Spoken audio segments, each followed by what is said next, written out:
Oh man, that never gets old, and frankly, neither does this game, but there's an interesting story behind Resident Evil 4. It has nothing to do with viruses or zombies. In addition to all this bloodshed, there were other casualties on the road to this landmark game, chief among them, the relationship between Capcom and Nintendo. This is the story of the rise and fall of the Capcom Five.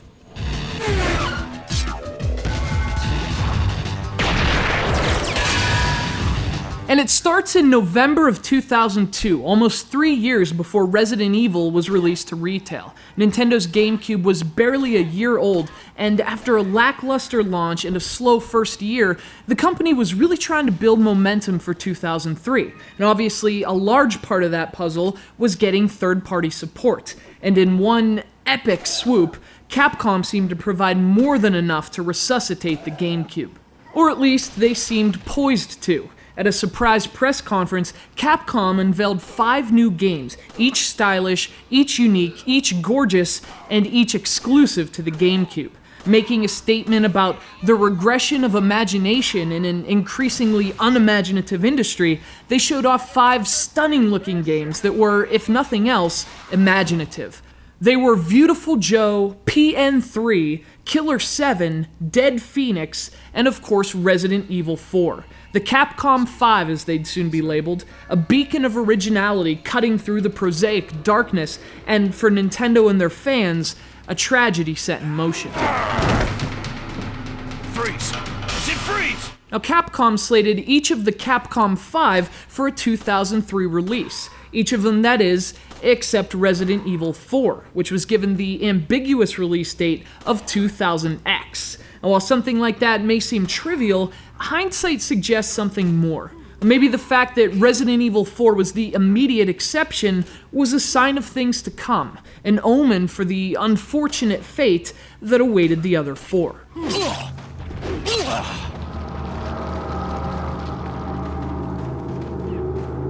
Resident Evil 4 was originally placed under the guidance of Resident Evil 2 director Hideki Kamiya.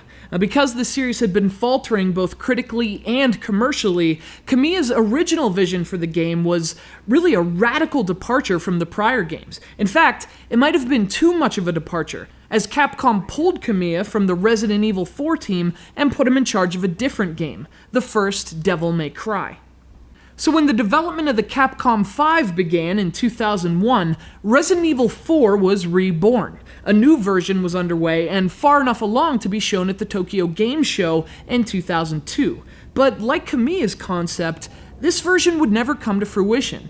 This fog version would be replaced with a hooked man version, shown by Capcom at E3 the very next year. Got something that might interest you. By now, you should notice a pattern developing here, because Capcom would go back to the drawing board again, continuing what had become a very long, and most importantly, very expensive development cycle. Now keep in mind, this was all happening not only while the Capcom 5 were also in development, but as Capcom found itself in serious financial straits.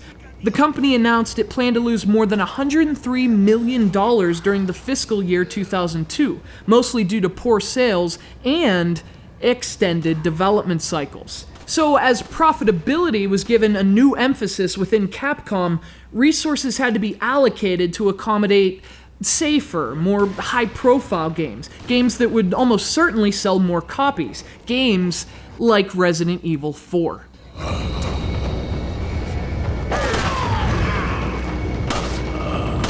So what did all that mean for the rest of the Capcom 5? Well, you'll have to come back to find out in part 2 of our feature on the rise and fall of the Capcom 5. This is like a history lesson here on CGRundertow.